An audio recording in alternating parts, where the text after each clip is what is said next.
Assalamualaikum warahmatullahi wabarakatuh. Perkenalkan, kami CGP Angkatan 7 Kabupaten Boyolali. Perkenalkan, nama saya Ibu Nani Indrawati. Ibu di samping saya Eni Purwantiningsih, dan saya Arifia Wijayanti. Kami bertiga akan mendemonstrasikan kegiatan coaching. Selamat menyaksikan. Selamat siang Bu Arifia. Selamat siang, Bu. Gimana nih Bu Arifia kabarnya? Saya baik. Bu Eni bagaimana? Alhamdulillah sehat ini Bu.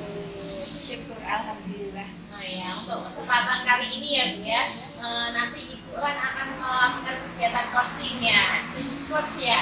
Nah ini nanti saya minta izin untuk mengamati kegiatan coachingnya Ibu ya. Jadi yang akan saya amati nanti bagaimana Ibu melakukan coaching dengan alur tirta, gitu ya.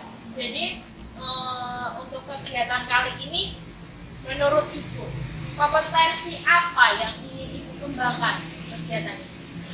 Kalau saya kompetensi yang ingin saya kembangkan adalah ini, mengajukan pertanyaan yang berbobot. Oke, kompetensi yang ingin dikembangkan adalah tentang mengajukan pertanyaan.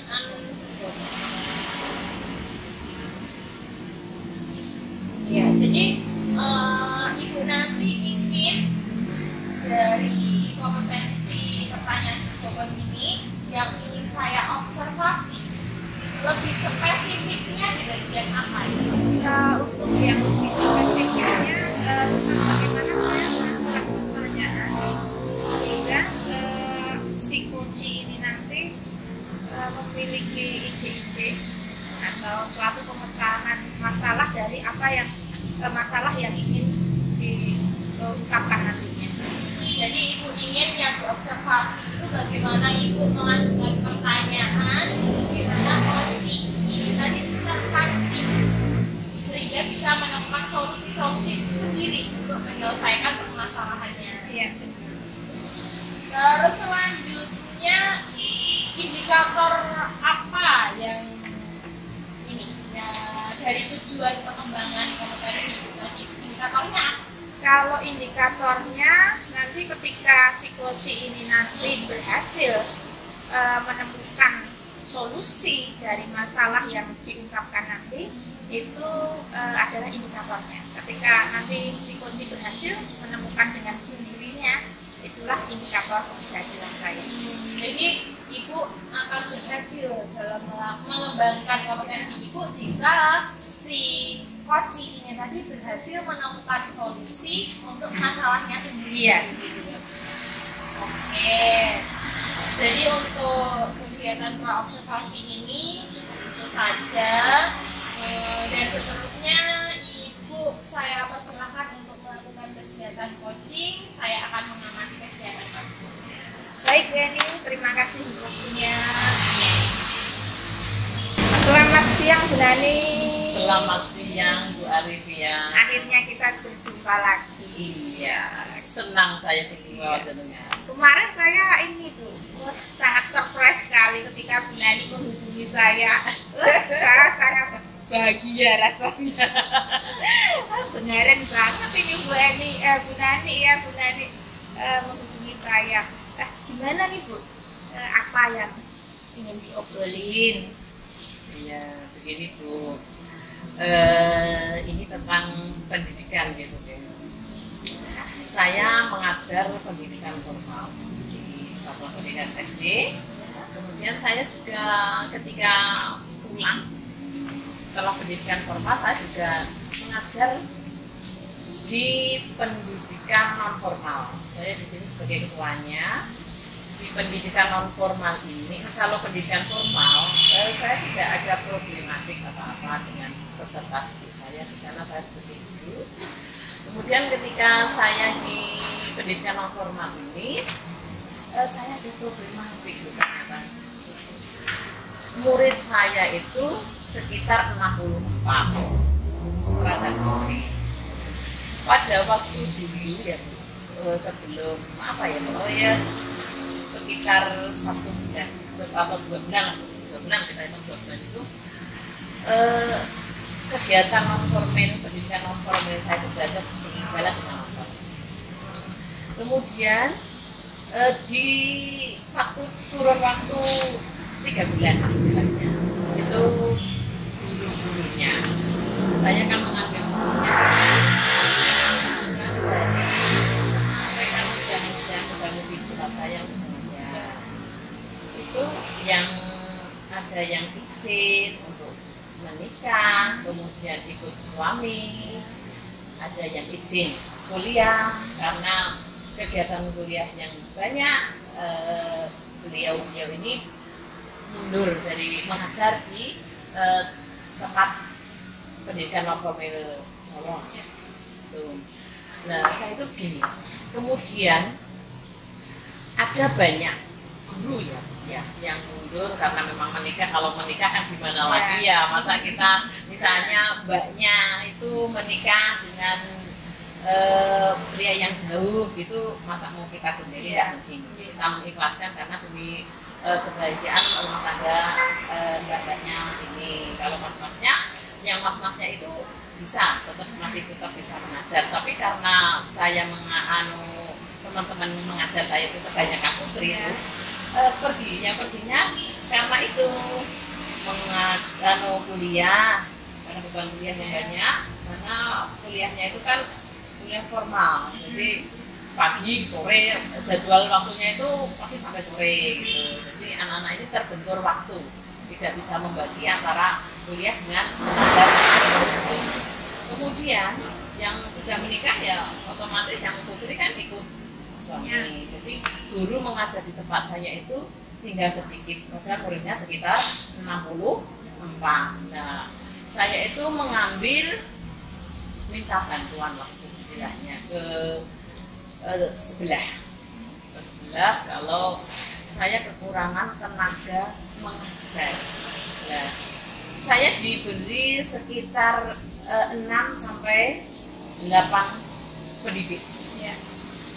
Tapi ketika saya amati seiring berjalannya waktu 2 bulan, beliau ini untuk mengajar, kompetensi mengajarnya itu saya menilai kurang.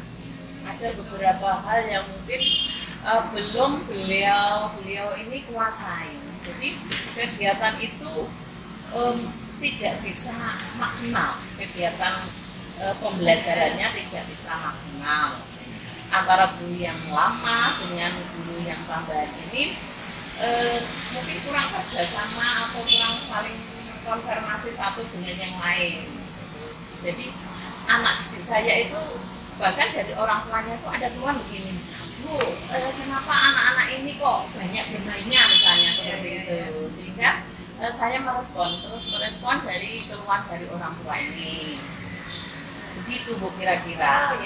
Jadi kalau saya amati tadi saya mendengar apa yang disampaikan Bu Nani, ternyata Bu Nani ini ada 2 ya, formal dan non formal. Gitu. Kemudian Bu Nani mengalami kendala di non formal, di mana kekurangan pendidik. Kemudian Bu Nani minta bantuan. Tetapi sayangnya kompetensi pengajar ini kurang. Iya, betul sekali Bu Waribia. Iya. Dari pembicaraan ini kira-kira yang ingin Bu Nani dapat apa? Ini Bu, kalau mendengar keluhan-keluhan dari orang tua, siswa itu yang ingin ya saya lakukan untuk perbaikan agar mengurangi keluhan dari orang tua, anak-anak juga bisa istilahnya belajar dengan baik. Ya. Itu saya ingin yang pertama menambah guru. Karena guru yang dari luar itu kontraknya hanya 1 tahun, biasanya hanya 1 tahun. Nanti setelah selesai 1 tahun kontraknya, itu saya kembalikan. Kemudian saya akan menambah guru yang memang memiliki waktu dan kompetensi mengajar baik, agar pembelajaran itu bisa berjalan dengan baik. Misalnya anak itu yang dibutuhkan apa, yang belum tercapai apa, itu jadi ada itu yang pertama dengan menambah guru dan mengurangi lah yang kontraknya sudah habis saya kembalikan, kemudian kemudian yang akan saya carikan yang baru yang memiliki kompetensi mengajar baik. Itu yang pertama. Yang kedua, saya juga ingin membuat program di sini, membuat program mengajar untuk kakak-kakak yang mengajar peserta didik saya itu. Jadi misalnya materi apa yang harus tercapai waktu pembelajaran, seperti apa, misalnya ada waktu pemberian materi, penanaman karakter budi pekerti, ada waktu istirahat, itu bisa dilaksanakan secara maksimal, secara disiplin, secara tepat waktu. Jadi kalau ketika sudah masuk, anak-anak juga masuk ketika penanaman karakter, misalnya kami menanamkan karakter beribadah kepada Tuhan dengan benar sesuai dengan syariat agama kami. Misalnya sholat dari lafal sampai gerakan-gerakannya anak dipaskan, terus membaca Al-Qur'annya juga sesuai dengan makrotnya dan lain sebagainya. Itu untuk program-program saya yang ingin saya sampaikan ke kakak-kakak pengajar anak-anak ini. Yang kedua, saya ingin ketika saya melihat anak-anak itu, ternyata yang guru yang baru, yang kontrak itu mengajarnya klasikal, tidak ada istilahnya pengelompokan. Jadi saya menginginkan adanya pembelajaran yang kooperatif, ada pengelompokan. Kalau dulu itu memang ada pengelompokan murid berdasarkan kemampuan daya tangkap anak, biasanya daya tangkap anak, karena memang kalau di pendidikan non formal itu kan anaknya campur, kecil sampai besar. Yang usianya maksimal itu, yang besar itu rata-rata mereka kelas 6. Sama di pendidikan formal, rata-rata usia anak-anak ini masih di sekitar itu. Ada nanti kan sudah lulus dari tempat saya itu ada yang menabung gitu, namanya kimia. Tapi saya hanya mengelola di taman Al-Qur'annya saja. Setelah membagi anak-anak berdasarkan kemampuan menangkap materi. Ini menangkap materi ya, tidak. Kalau penanaman karakter itu secara klasikal. Itu saya juga ingin memaksimalkan penggunaan waktu. Karena itu kan anak-anak itu pulang sekolah itu 1:30. Nanti sampai di rumah ya jam 2 lah kira-kira. Sampai kegiatannya nanti kira-kira sebelum masal itu penanaman karakter anak. Sholat asar, kemudian materi, ada istirahat sampai maghrib sholat. Setelah maghrib sholat baru anak-anak dipersilakan pulang. Itu kira-kira program-program atau rencana-rencana yang ingin saya lakukan untuk memperbaiki keluhan dari wali murid saya. Yang saya tangkap itu berarti luar biasa sekali justru ketika saya ingin menanyakan pengennya dapat apa, ternyata Bu Nani sudah buat solusinya luar biasa. Tadi ada menambah guru, kemudian membuat program untuk para guru, kemudian bahkan membagi anak-anak menurut kemampuannya, kemudian memaksimalkan waktu. Nah, kalau yang saya tangkap ini kesempatan atau peluang yang dapat Bu Nani yang bisa didapat Bu Nani ya. Kemudian kira-kira ada hambatan nggak dari 4 program yang penjenengan tadi sampaikan, ada nggak hambatan yang mungkin akan hadir ketika Bu Nani mengeksekusi? Ada. Sepertinya kalau perkiraan saya ya Bu, itu hambatannya ada. Mencari guru yang kompeten di bidang ini pastinya ada. Saya yakin ada. Mungkin saya mendapatkan guru tapi gurunya sudah berumah tangga, mungkin ya itu kan harus ada pembagian antara kepentingan keluarga. Misalnya pagi gurunya udah ngajar, sore kalau bapak-bapak kan mungkin ada kepentingan keluarga yang harus diselesaikan. Kalau ibu mungkin bisa, tapi kalau kakak-kakak itu kan bisa maksimal. Sini memang kalau saya mencari kakak-kakak pembina yang notabene pendidikan sudah kuliah, itu rasanya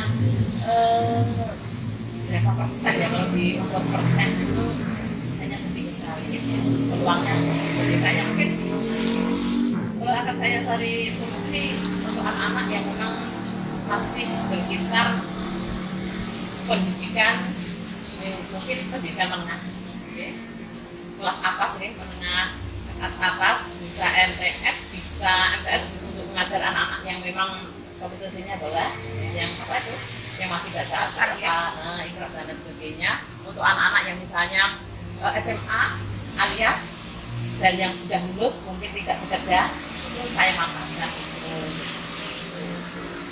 Berarti Bu Nani itu memang punya hambatan di dalam mencari guru yang kompeten. Kemudian Bu Nani juga sudah memikirkan solusi, luar biasa sekali.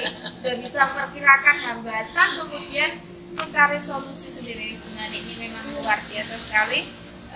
Bu Nani, kemudian tentunya kalau ada 4 program ya yang tadi Bu Nani sampaikan, kira-kira yang menjadi prioritas Bu Nani yang mana ini? Oke, kalau program prioritas saya itu membuat program pembelajaran. Oke, dan program itu dilaksanakan oleh kakak-kakak, staf pengajar, semuanya biar bisa terarah terukur. Program-program itu memang saya buat pembelajaran anak peserta didik saya. Berarti yang menjadi prioritas adalah membuat program pembelajaran. Ya, betul sekali. Kira-kira rencana untuk membuat program pembelajaran ini akan dieksekusi kapan, Bu Nani? Secepatnya, Bu. Secepatnya. Karena gini, berhubung ini mendekati bulan Ramadan dan besok pagi, Bu. Iya, besok pagi. Saya sudah mengangen-angen lama, Bu. Saya memang sudah mengangen-angen lama. Saya sampaikan ke teman, saya minta solusi dari teman-teman, ada keluhan dari wali murid yang seperti ini. Gimana sih solusinya kira-kira, dan alhamdulillah pada kesempatan ini saya juga berpeluang untuk menyampaikan unek-unek saya atau permasalahan saya ke Bu Ari. Ya itu kira-kira. Berarti ini karena secepatnya, bahkan besok itu sudah Ramadan, berarti sudah Ramadan saya harus ya. Karena ini memang momen-momen yang sangat ditunggu oleh orang muslim. Nah, berarti kemudian kalau tadi waktu eksekusinya adalah secepatnya, kemudian apa ini yang menjadi ukuran keberhasilan dari Bu Nani? Yang menjadi ukuran keberhasilan saya yaitu 4 program yang saya rencanakan itu bisa terlaksana dengan baik. Itu sudah menjadi tolak ukur saya lah untuk pencapaian keberhasilan saya. Itu. Berarti ketika 4 program sudah terlaksana dengan baik, berarti itulah tolak ukur keberhasilan dari. Mungkin kalau ada solusi lain, luar biasa. Solusi ini sudah sangat luar biasa. Bu Nani sudah munculkan 4 itu sudah sangat luar biasa, Bu Nani. Kemudian bagaimana komitmen Bu Nani dengan 4 program? Saya memang berkomitmen sekali untuk 4 program ini bisa terlaksana di bulan Ramadan, kemudian bisa dimaksimalkan sesudah bulan Ramadan sebagai wujud ketakwaan kita kepada yang puasa. Saya juga minta ke kakak-kakak pengajar untuk memang benar-benar tulus, ikhlas Bu, karena memang saya secara pribadi tidak bisa memberikan istilahnya tukon sabun lah ke kakak-kakak secara maksimal ya. Adanya berapa kami kasih. Berarti Bu Nani itu sangat berkomitmen, terbukti dengan setelah Ramadan pun nanti akan dilanjutkan. Berarti ada keberlangsungan. Jadi saya pinginnya nanti setelah anak-anak lulus dari pendidikan Taman Al-Quran ini bisa melanjutkan ke pendidikan dunia. Sudah punya bekal untuk masuk ke sana. Iya. Ya begitu Bu Nani, sangat luar biasa hari ini. Saya juga ingin nanti diberi kabar tentang program-program yang Bu Nani jalankan ini, apakah nantinya sudah bisa berjalan dengan baik, ataukah saya berharap sekali Bu Nani bisa menjalankan program-program yang Bu Nani buat dengan sukses, sehingga anak-anak didik Bu Nani ini nantinya tidak terlantar ya, tapi punya program-program yang khusus, yang sudah teratur, yang sudah terencana. Ya, Bu. Mohon doanya juga ya, Bu ya. Ya, semoga berhasil. Amin, amin. Demikian Bu Nani coaching hari ini. Saya berharap coaching hari ini bisa bermanfaat bagi Bu Nani sendiri juga bagi saya. Terima kasih. Iya, sama-sama. Saya juga mengaturkan banyak terima kasih sekali untuk kegiatan coaching ini yang sangat luar biasa. Saya juga bisa menyampaikan sebetulnya di dalam pemikiran saya, di dalam hati saya tentang permasalahan yang saya hadapi. Sekali lagi terima kasih Bu Ari untuk semuanya. Bu Eni.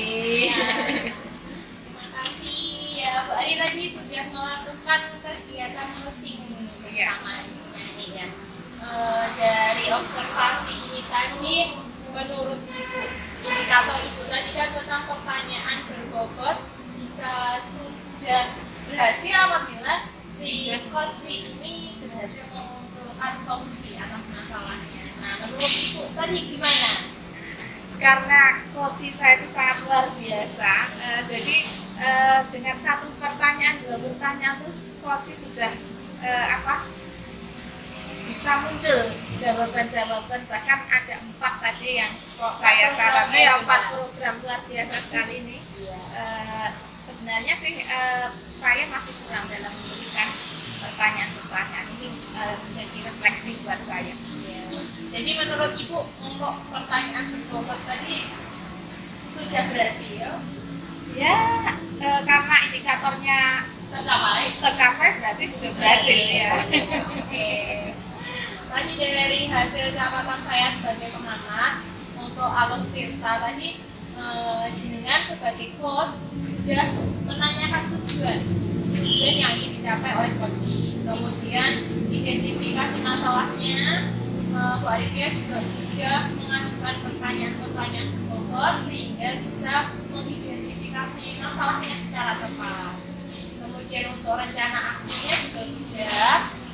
Rencana aksinya tadi dilakukan segera ya, karena sudah Ramadan. Ya. Kemudian untuk tanggung jawabnya tadi coach juga sudah ikut membuat tulis daftar solusi, kemudian memilihkan solusi yang terbaik yang tepat, dan solusi itu berasal dari coachingnya sendiri. Ya, betul. Jadi untuk alur ceritanya ini semuanya sudah komplit. Ya, Bu ya. Kemudian menurut Bu Arifia sebagai coach, kompetensi apa lagi yang ingin Ibu kembangkan lebih lanjut setelah kegiatan coaching kali ini? Kalau saya pengennya saya lebih mendalami lagi tentang ini, mengajukan pertanyaan berbobot, karena bagi saya masih kurang dalam hal ini. Ya. Jadi masih ingin meningkatkan pertanyaan berbobot, ya lebih berbobot. Jadi kegiatan coaching itu yang lebih dapat solusi, lebih jelas menggali permasalahannya lebih gamblang lagi ya, tepat sasaran, solusinya juga Terima kasih untuk kegiatan observasi dan coaching kali ini. Saya rasa udah cukup. Kemudian tadi juga yang dikembangkan nanti masih ada sebagai hasil evaluasi dan refleksinya. Mudah-mudahan nanti lain waktu kita ada kesempatan lagi untuk mengembangkan kompetensi yang Terima kasih atas waktunya. Terima kasih. Sama-sama.